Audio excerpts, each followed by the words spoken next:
Hello, friends. Lifestyle is on the air. My name is Alexander Evsev, as always. Yes, friends, it has happened. Dmitry Yakovlev is back in our studio. There's security at the entrance, so he doesn't run away. I have the passport in my pocket so that I can, so to speak, take it hostage. Until we record it with him, he won't go anywhere. Friends, comments, likes are welcome. Dmitry is always our, so to speak, honored guest on our channel. Dim, hi. Sanya, hi, and hello to everyone who is watching us. I hope that a lot of people will definitely be watching us. It's actually a very relevant topic, right, Dim? Summer is coming soon, so everyone absolutely wants to improve their physical fitness. Everyone wants to lose a little bit of weight. Everyone knows you need to follow a proper diet, and a calorie deficit is necessary to lose weight. It's no secret to anyone. The only thing is, some people manage it, some don't. That's another story.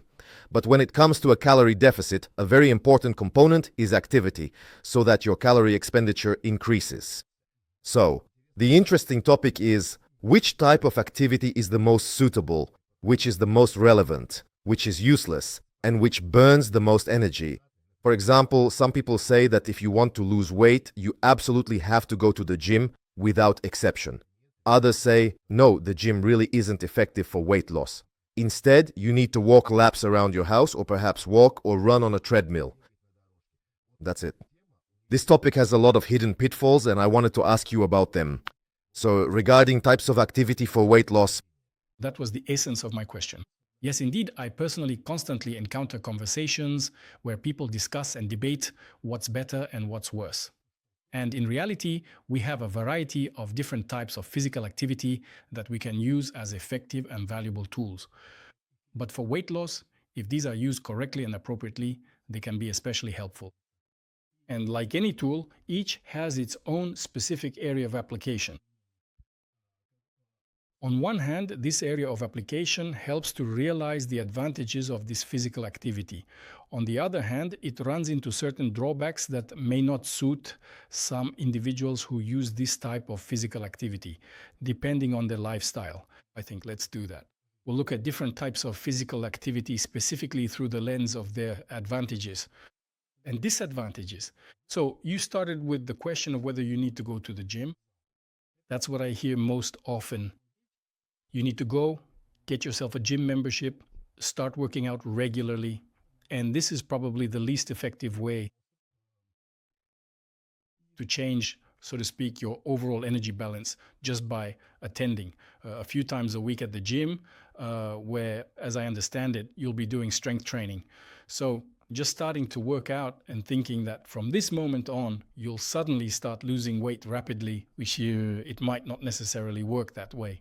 Why? Because you need to understand that the physical activity we do at the gym should be evaluated based on how much energy it expends per training session and what proportion that is of your total energy expenditure over a broader period of time, not just, for example, a single day. Because if you work out 3 times a week, then you need to understand and realize that there are days in between those workouts during the week. On those days, you actually don't have those workouts or that activity, especially if that's the only physical activity you include in your lifestyle. So you need to calculate, for example, how much energy you spend in total over the week based on those 3 strength training sessions. This involves determining the energy used in each session and then summing them up to find your weekly total. We can refer to a variety of different specific examples, ones that have been obtained and documented through scientific research and studies, which clearly tell us that, on average, a man during a standard workout session, which typically consists of about 8 to 10 working sets for each muscle group, and where the workout is designed to target just one muscle group at a time, probably once a week. So a man, depending on whether the workout targets the upper or lower body muscles, burns approximately 200 to 350 kilocalories per session on average. That is 200 kilocalories is when, for example, we train arms and shoulders, and 300 to 350 is when we work large muscles, mainly the lower body muscles, the front of the thigh, the back of the thigh, and the glutes. So if your program has 3 different workouts, most likely they will each be a bit different from one another. In terms of the amount of energy expended, we don't train at full capacity all 3 days a week. let's say not the whole body, and many people, on the contrary, don't train the whole body as Rarely. even less often or in a smaller volume. So even the most energy-consuming workout, which would typically consist of training the thigh muscles on the second floor, will only happen once a week. We can roughly estimate, for example, 200, 250, or 300.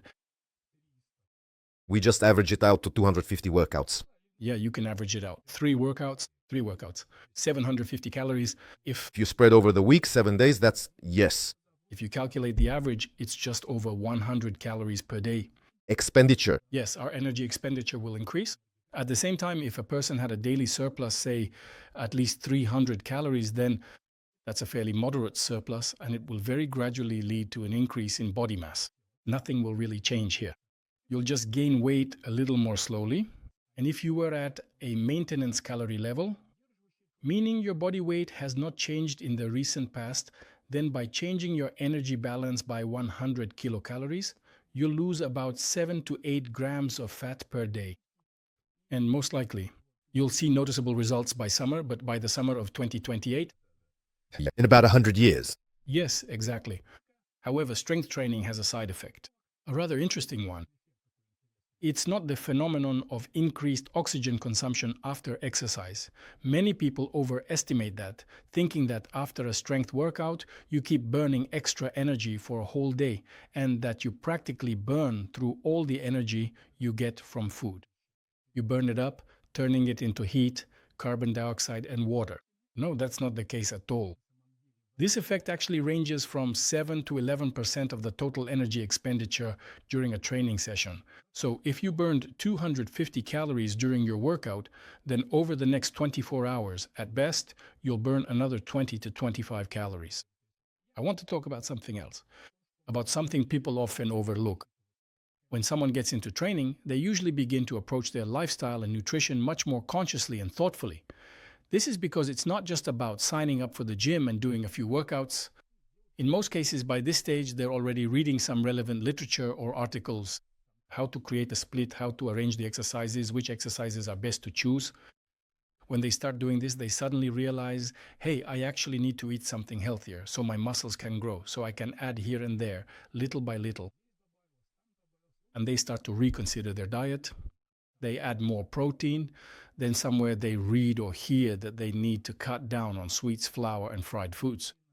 And in this way, training gradually draws a person in towards a healthier and more conscious lifestyle overall, in terms of the type and amount of food consumed.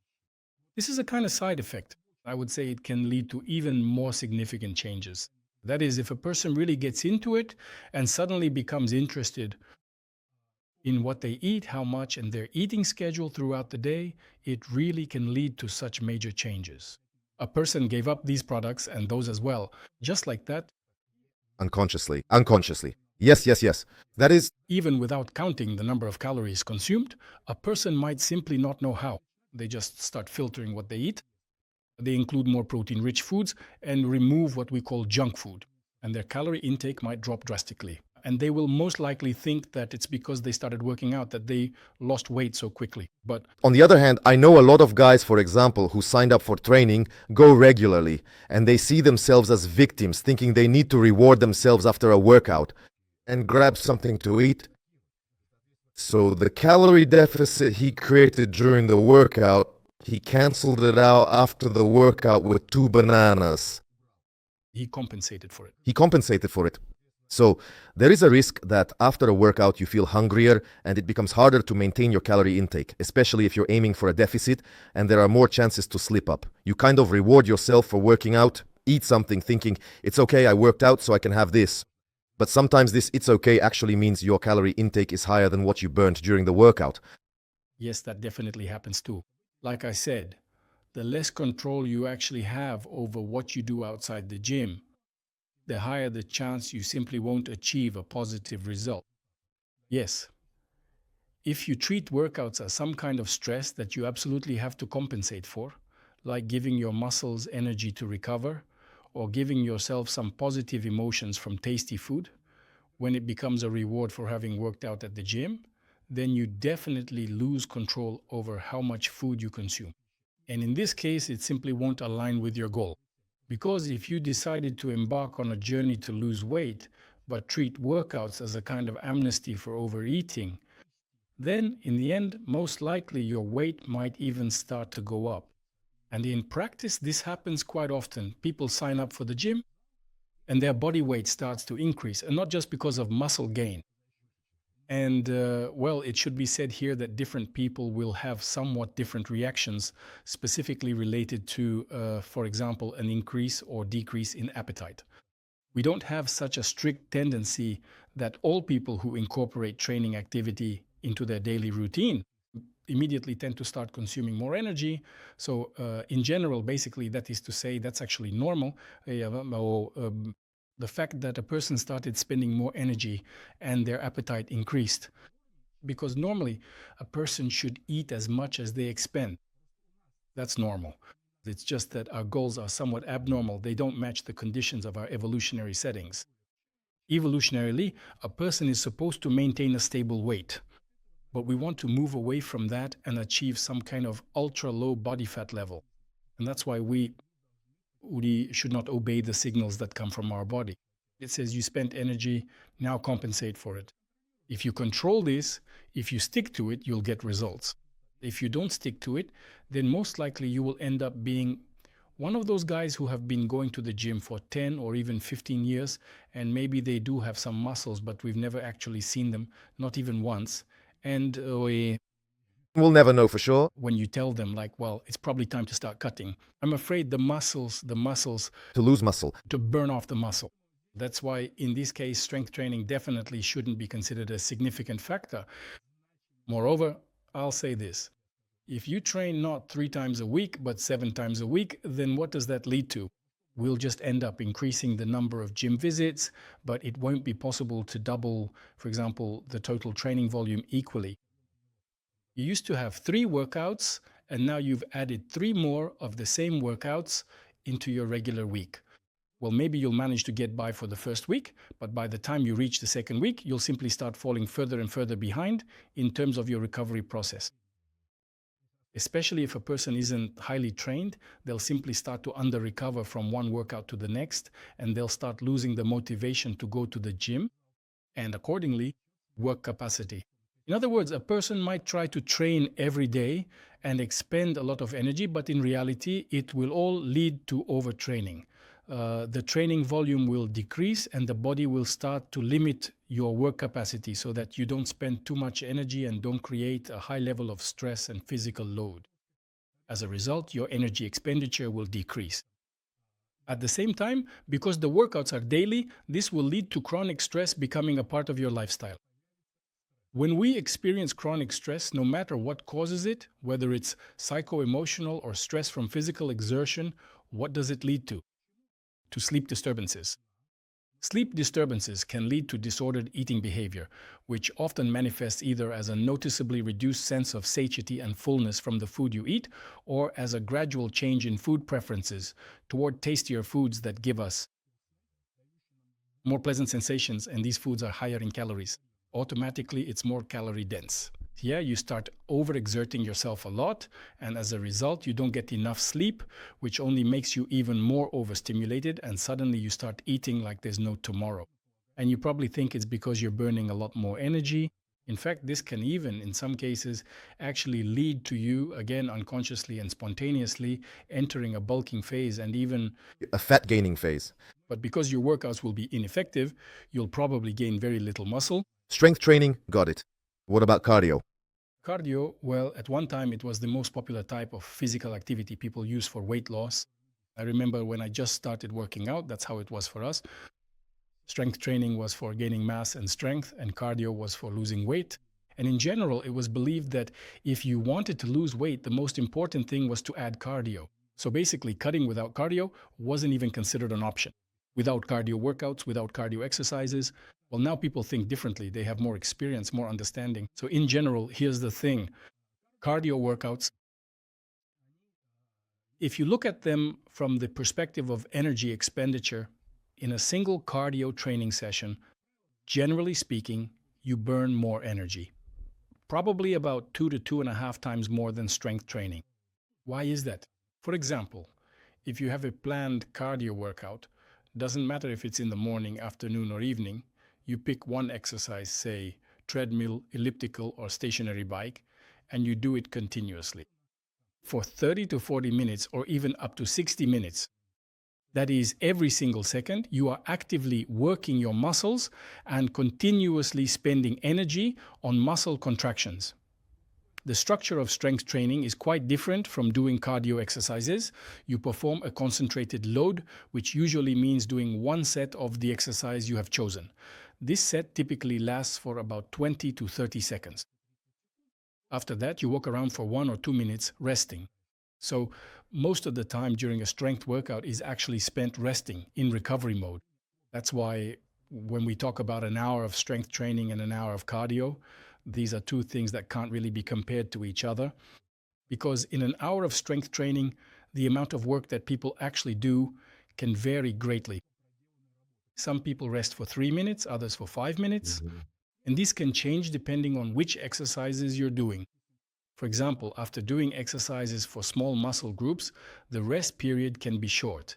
But if you're doing something like squats for 15 to 20 reps, it's unlikely you'll recover in just a minute or a minute and a half. That's why cardio exercises burn more energy in an hour of work. On average, this amount ranges from 300 to 600 calories. And what does it depend on? On the intensity of the workout. So the faster you perform certain actions or activities, the more energy you end up spending. And often, the total amount of energy burned during cardio exercises is influenced by the body mass of the person who is performing the exercise. So, if the exercise involves moving your body weight, for example, running or using an elliptical, then the more you weigh, the more energy you expend, because your muscles have to contract more intensely to move your body mass. And according to the classification, for example, running, elliptical, rowing, so which one is the most energy consuming? If we take an average person with the same body mass and have them do different types of cardio, which type of cardio is the most demanding? Well, I would put it this way. Just in general, for everyone, Energy. muscles are working simultaneously during the exercise, the more energy consuming it is. If, for example, we take a cardio exercise that involves the muscles of the lower body and the muscles of the upper body as well, then it will potentially be more energy consuming. For instance, a machine like the rowing machine, or even real rowing in a boat where you're not just working with your arms. Usually people who row a boat only use their arms to row.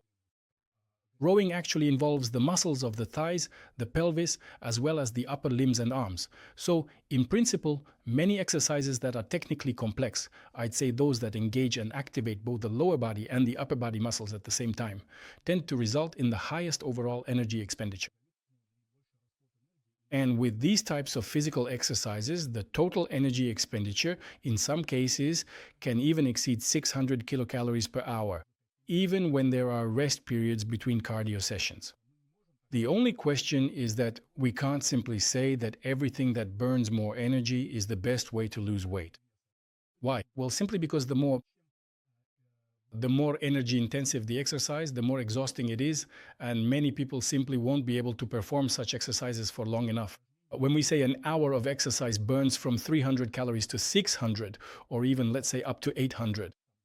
The thing is, not everyone is even, in principle, in a position to just aim to say, I'll take the most energy-intensive one and do it for an hour and a half. Hours of rowing. Yes, and they will. Well, usually the harder it is, the faster a person finishes the exercise and changes their mind about doing anything else at all. In principle, losing weight. That is, if you are truly genuinely able to do the same consistent rowing exercise for a full 60 minutes non-stop, and you have to understand and realize that you will definitely be absolutely drenched in sweat, because if the workout is intense and challenging, it will always be accompanied by heavy, profuse sweating.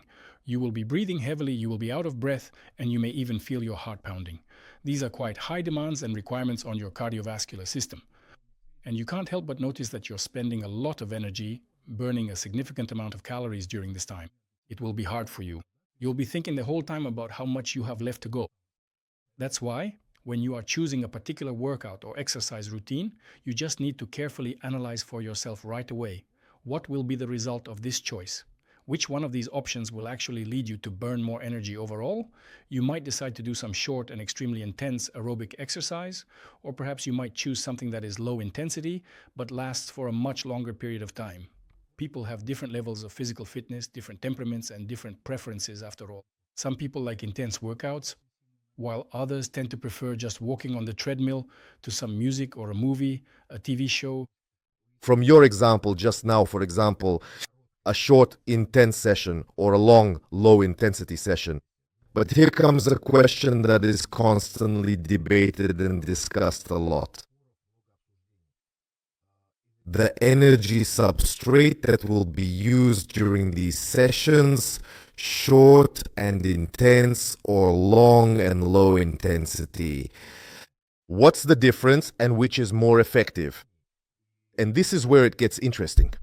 Yes, well, definitely. The higher the intensity of the exercise, the greater the proportion of carbohydrates that will be used by the working muscles, such as during intense activity.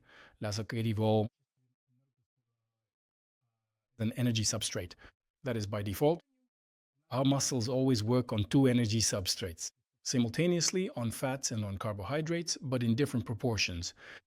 For example, ordinary walking, which is basically not considered exercise because walking is a natural way for us to move through space. Although lately, people have started turning walking not just into some spontaneous activity, but into a purposeful, mindful activity that we control, that we even program, setting goals and tasks for ourselves, like completing a certain number of steps. So, walking is fueled primarily by fat for approximately 70 to 90% of its energy. In other words, the intensity is so low that for our muscle cells involved in walking, it's most comfortable to use fats as the main energy substrate. As the intensity increases, for example, as walking speed increases or when switching to running, the intensity of muscle contractions also rises. The intensity increases, and as a result, the amount of energy required by muscle cells per unit of time also increases, and the flow of fats provided by lipolysis, as well as the transport of free fatty acids into the muscle cells, simply isn't enough. So the muscles begin to tap into their own internal energy sources, which are located directly inside the muscle cells themselves, and these sources can be used to supply their mitochondria. With a variety of different energy substrates available, most of the energy will actually be produced right there within the cells. So then, what's the point of running, sweating, and feeling like you're dying when you could just walk for a long time, albeit sadly, and burn fat specifically? Fat? People tend to think that if you burn fat during a workout, your body fat decreases. And you can't really argue with that, in the sense that if it really creates an energy balance, then fat will indeed decrease. Let's say you spend 10 hours walking, and during that time, I don't know, burned 100 grams of fat. That means your body fat level will decrease by 100 grams. That's the absolute truth. But why do people often prefer more intense types of activity, where obviously glycolysis predominates as the main energy producing mechanism, and therefore carbohydrates make a decisive contribution to the body's development? The mechanism of energy production. In other words, why burn carbohydrates if I want to get rid of fat? But it's actually simple. There's a concept called metabolic flexibility, which is how our body works. If, during physical activity, you use up a certain energy substrate, then after that period of physical activity ends, the muscle cells in your body will switch to using another alternative energy substrate rather than continuing to rely on the initial source of fuel they used during exercise. And the one that was used during the physical activity, it starts to conserve it, to accumulate it. In other words, the percentage of its use as an energy source decreases. So if a workout is done purely on fats, after it ends, fats will be used by the muscles in a resting state to a minimal extent. And this will be less than, for example, on a day when there was no physical activity at all. Right now, as we sit here, both you and I are simultaneously oxidizing a certain amount of fat in our muscle cells and heart muscle. After a workout, in those muscles that expended energy, the amount of fat being used drops sharply, and all of this stabilizes when the amount of fat burned during physical exercise becomes equal to the amount of fat that is conserved and stored at rest. For example, when we use carbohydrates as the main type of energy substrate during physical activity, then after the workout ends, the following happens. The muscles start conserving the glucose that enters them since they've used up as much as possible. Why conserve it?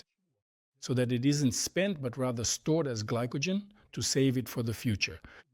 And since muscle cells at rest still need energy for the same recovery processes, they simply switch over.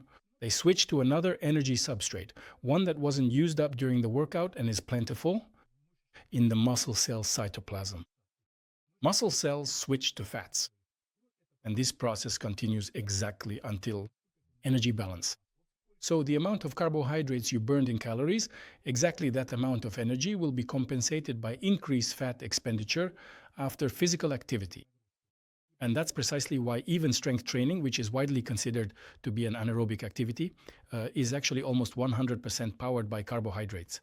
In other words, during the process of strength training, we are essentially only burning carbohydrates for energy.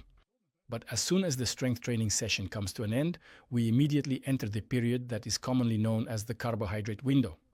This means that of all the carbohydrates that enter the muscle cells, more than 70% are not spent or used up, but are instead synthesized and stored as glycogen within the muscle tissue. In other words, they remain unchanged. And fats will be used for energy. And fats? Yes, fat oxidation increases by 60% compared to the resting state. How long can this last, this period? Usually 3 to 4 hours. That's the number usually given, and it's absolutely objective, 3 to 4 hours. During this time, muscles actively use fat as an energy source, and what happens after 3 to 4 hours? It's just that the rate of fat oxidation will start to decrease, but it will remain elevated for up to 24 hours. And this very phenomenon of increased oxygen consumption after intense exercise, which, as we mentioned at the beginning, is important, is related to the fact that muscle recovery processes require a certain amount of energy, for example, to restore creatine phosphate and to replenish glycogen. After all, the very process of synthesis of building anything requires energy. For glycogen to be synthesized from glucose, energy is needed, as well as to restore internal oxygen reserves. To repair damaged muscle proteins, including both sarcoplasmic and myofibrillar types, your body needs to work harder. All of this process requires more energy than when you have not exercised at all. Most of this extra energy comes from burning fat. While you are recovering, your body continues to maintain a higher rate of fat consumption, even while you are at rest. At rest than when you don't work out. But for the first 3 to 4 hours, these are the most significant changes. And interestingly, neither the consumption of carbohydrates, whether fast or slow, nor the portion size of carbohydrates, nor even the administration of insulin can affect this. That is, by its biological function, insulin is supposed to stimulate glycolysis. It should make the muscles use glucose. So, research has shown that administering insulin along with glucose to athletes did not increase glucose consumption.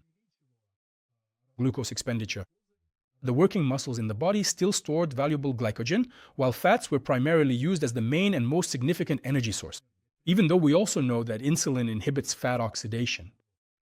In those muscles that we exercise, this did not happen. It doesn't work. In other words, the internal changes in muscles caused by exercise are so significant that we can't alter them either with hormones circulating in the system or with nutritional status. The muscles don't care. I've completely used up my glycogen, so now I'll store carbohydrates and burn fats for energy. And in the opposite situation, when during physical activity we have used up a large amount of fat, the process is reversed.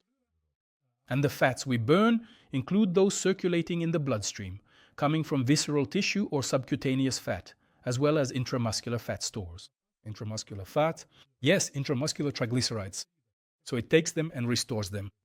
From those fatty acids circulating in the bloodstream, it takes them up and doesn't use them at this time and doesn't use them while at rest.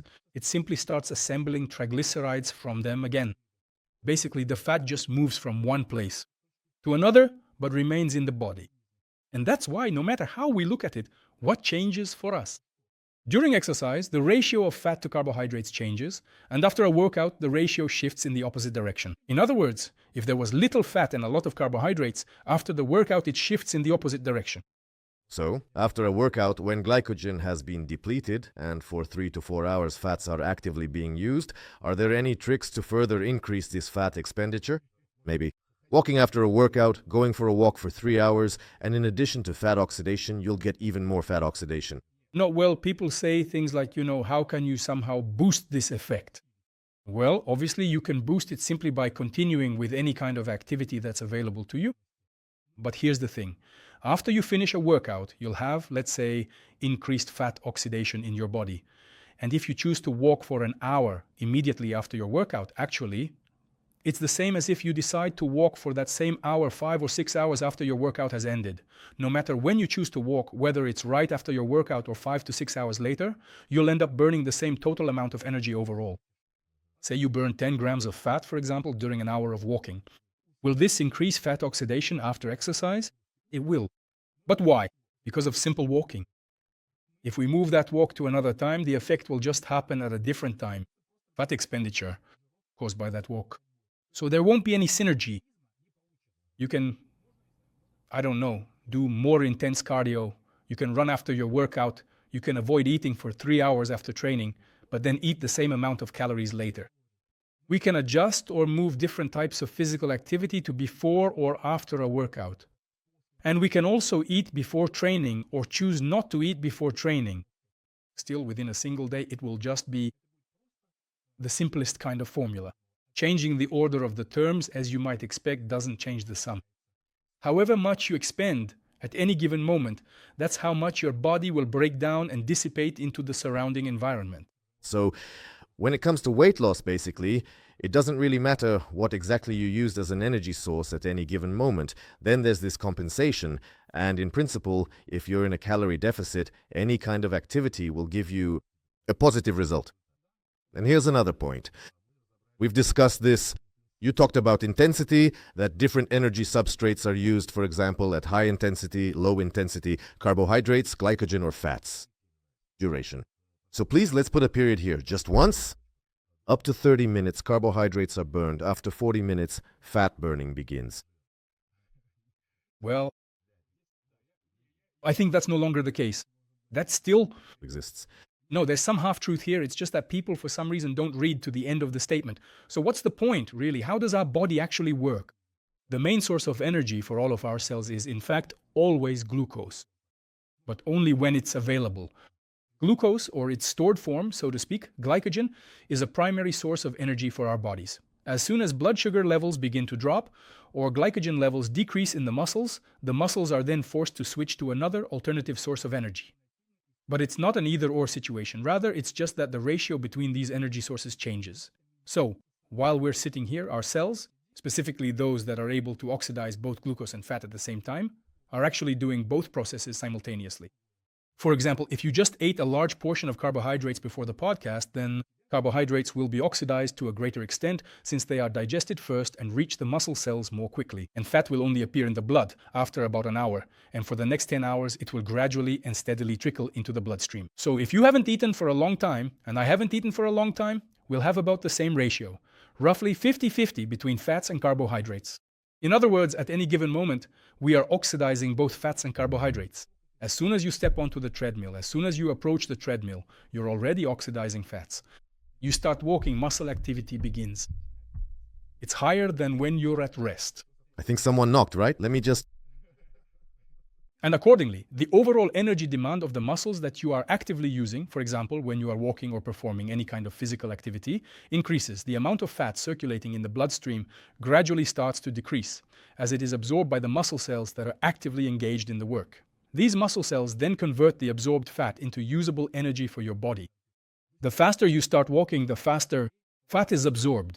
And at some point, carbohydrates will start to be used more actively for processing, for conversion into energy. That is to say, any form of cardio activity or any type of aerobic activity always utilizes both fat and carbohydrates at the same time simultaneously. There are absolutely no diseases, medical pathologies, or any known genetic anomalies in which a person is able to oxidize only one single type of substrate. And there could, of course, be some differences between different people depending on their individual physiology and genetics. For example, in diabetics, carbohydrates are oxidized more during aerobic exercise than fat compared to people without diabetes. So you get on the treadmill and start burning fat. But here, regarding these 45 minutes, what's the real point? What if in those 45 minutes you use up the energy in the muscles you're working with? If you do some kind of cardio exercise and deplete most of your glycogen, then your muscles simply won't be able to use it effectively. Fats start to be used more. Yes, they'll start switching to burning fat. But you and I already know that there's no real need to specifically burn fat when the goal is simply to create an energy deficit. Well, just because your body starts burning fat, nothing in your life is going to change. At most, what you'll feel is a second wind kicking in. It'll be a bit easier to perform the exercise. Of course, your power output will decrease, so running fast and for a long time, you won't be able to do that. But running at a moderate pace for a long time, you'll actually be able to do that just fine. So this switch to burning fat, which is triggered by a drop in glycogen, can actually be used as a helpful tool in cases where a person is truly ready to do cardio for several hours. But you shouldn't aim for that, so to speak. To cross That 45-minute mark just to reach that happy moment when the switch flips and you start burning fat. Let's go, and now things are heating up. basically. You can just do 3 sessions of 50 minutes a day, and that adds up to the same 45 minutes. The effect will be exactly the same. But if you need to, like you come in and say, I want to walk on the treadmill for 3 hours. At first, it's hard for you, not just to walk, but to run, for example. At first, it's hard for you. You get tired and realize you're starting to sweat, to breathe heavily, and you say, I can't keep this up. Then suddenly you get your second wind and you start running at a pretty steady pace. Oh, this is fine. I could probably even run a marathon. That's what's important. From the point of view that switching to burning fat as a primary energy source, it actually increases your overall performance a bit, even if only slightly. That is, your power output will of course decrease, but your ability to perform aerobic exercises for a long time will increase. If you use this, like for me, it's important, I want to be able to go for 3 hours, then it's probably even a good thing. So it's good that you'll switch to burning fat. That's what my wife says to me. I want you to go for 3 hours. Tell me, please. These Ethiopians who run marathons, is there something different about their fat oxidation or something else? Why do they run and seem to not even know what fatigue is? Specifically, when we look at Ethiopians and Kenyans, do they perhaps have a different kind of oxidation process, or do they use their energy more efficiently? Why is it that they can just get up and go for a whole entire day like that? No, well, we are able to adapt to any kind of physical activity, regardless of what it is. Why are they the only ones who train? Everyone trains. Why do they run like that? Well, if you want to know why it's specifically Ethiopians, honestly, I don't know. I haven't heard anything about them possibly having some genetic factor, you know? By the way, for us, the use of a particular energy substrate is genetically mediated. It's a fact, it's been studied that different people may use fats or carbohydrates to varying degrees during aerobic activity. But as for Ethiopians, I've never come across any such data anywhere. I agree, I've seen it too. During marathons, Ethiopians and Kenyans are built like that, so where do they store it? Energy, fats, glycogen. How do they fit it all to run 4 hours straight without stopping? Let's assume they just have a really good training system, a really good running school. Yeah, they're training because their athletes are just absolutely unreal, truly incredible. It's absolutely not necessary to do cardio for more than 45 minutes just to get to burning fat. You can split up your workout throughout the day if that's more convenient for you. 15 minutes before your workout, 15 minutes after. Every calorie you burn, whether it comes from fat or carbohydrates, actually gives you a certain distinct advantage. And here, before I forget, I'd like to briefly mention that there's an interesting nuance about how exactly intense or prolonged workouts can significantly affect our overall energy balance throughout the day. It's important to understand this. Overall, we haven't talked about spontaneous activity yet. Spontaneous activity is simply everything we do, 24 hours a day, through muscle activity except for workouts. For example, we sit, gesture, brush our teeth, walk to work, climb stairs, or perform some kind of professional activity. Maybe your job involves physical labor, like working as a warehouse loader, moving various items around. Leisure time can also involve physical activity. You go out, walk your dog, and maybe toss a ball into a basket while you're at it. All these things that we do in our daily lives are unplanned, unstructured, and not done with a specific purpose in mind. All of this is considered to be spontaneous activity. So, spontaneous activity can actually be so significant and impactful that it becomes the most important type, not source, but type of energy expenditure among all the others. If you look at studies that have carefully examined different populations of people, depending on their occupation and their hobbies, the highest number I've actually come across for energy spent on spontaneous activity is 2,000 kilocalories per day. So People managed to burn 2,000 calories a day, 5 days a week while they were working. Then they would rest for 2 days and things would change a little for them. But the point is, none of these people were intentionally burning those calories. 2,000 calories. there's no need to go to a workout or walk on a treadmill or He would simply wake up, commute, or walk to work. Maybe somewhere he would ride a bicycle. There were different types of activities. And what's more, most of these people had physical jobs, meaning their work involved physical labor, but none of them thought they were getting exhausted or that they needed to eat 10 times more because they were burning a lot. He says, well, that's my job. I like it. Some people enjoy trimming trees and they carry them back and forth with a saw.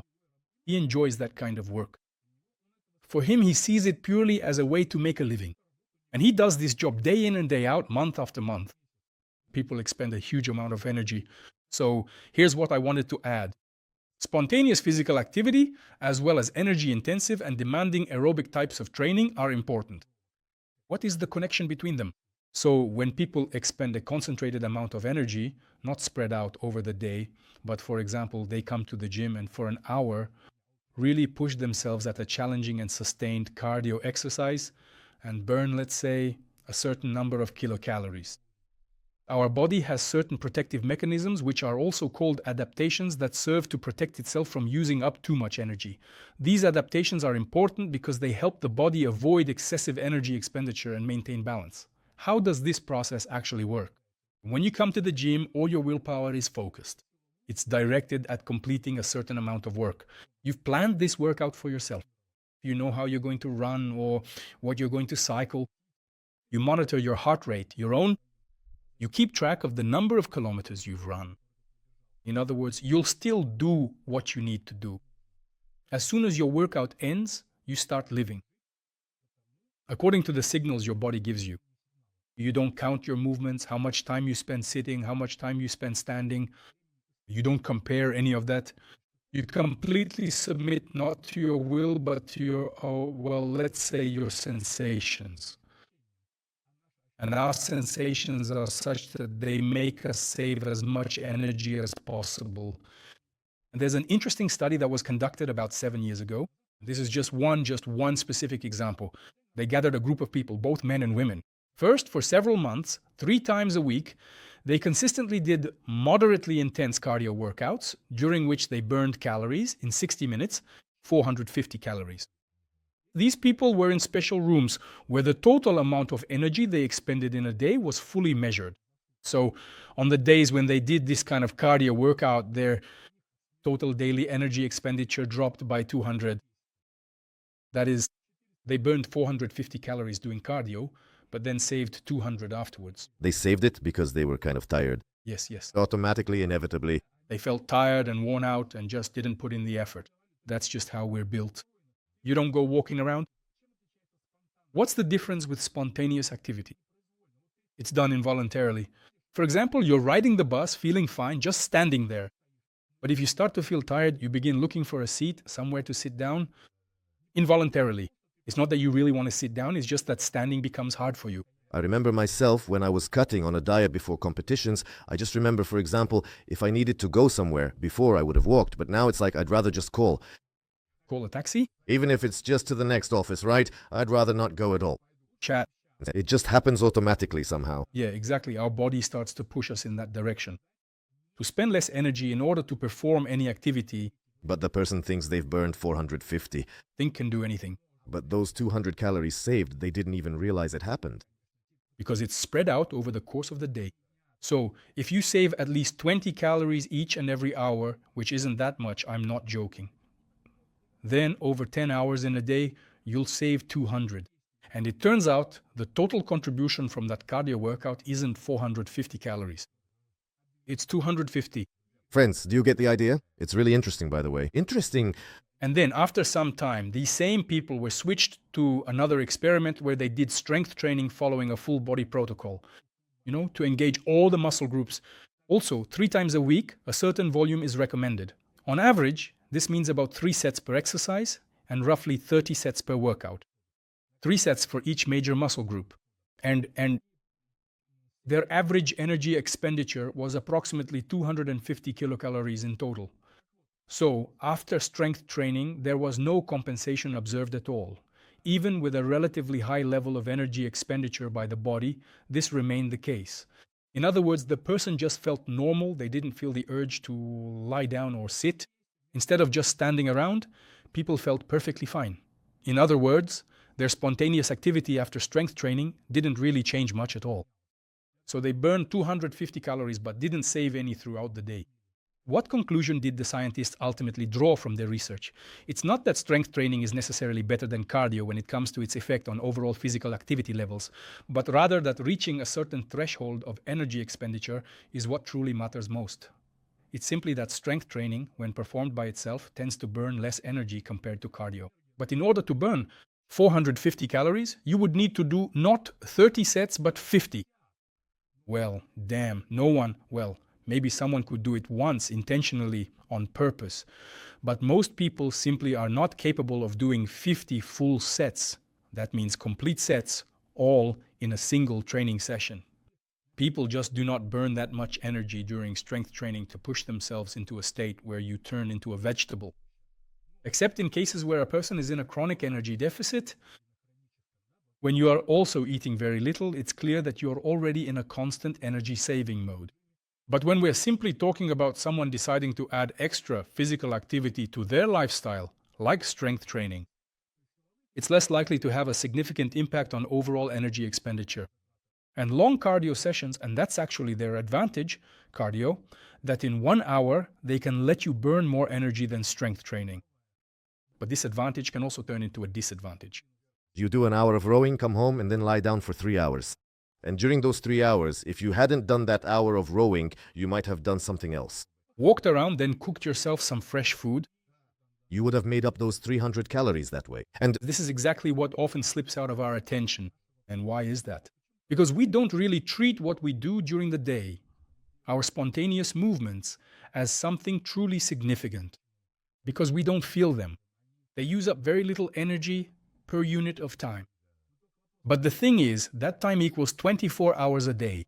Even at night, we might toss and turn, more or less, get up to go to the bathroom, some kind of making movements. I, for example... Right now, I've been sitting here for a whole hour, shaking my leg, you see, just to burn some extra calories under the table. Just with my leg. Fidgety people tend to expend much more energy throughout the entire day on a daily basis. And it's not like they're doing it on purpose. That's just how our physiology works. Spontaneous activity is uncontrollable, right? Meaning it happens involuntarily. And here, what's important is how a person lives. Anyone who spends most of their time sitting at a computer, working, of course, they're generally forced to spend only the minimum possible amount of energy during the day, and the only type of spontaneous activity that we can consciously use, control, and manage in our daily lives is walking activity. Recently, walking activity has become increasingly popular and widely discussed, especially in terms of changing and influencing our overall energy balance. Why is that, you might ask? Because it's the most accessible. That is, it doesn't require any special gear, equipment. You don't have to go to the gym to walk. Well, if someone wants to, sure, you can walk on a treadmill at the gym. You can walk around the machines after each set of strength exercises. You can walk to the gym if the weather allows. You can simply go to the park and get your steps in. You can even drive an hour to the gym just to walk on the treadmill for an hour. Yes. That happens quite often. Yes, you can increase your energy expenditure by walking. For example, you can wear a backpack. Put it on your shoulders and put some kind of weight in the backpack.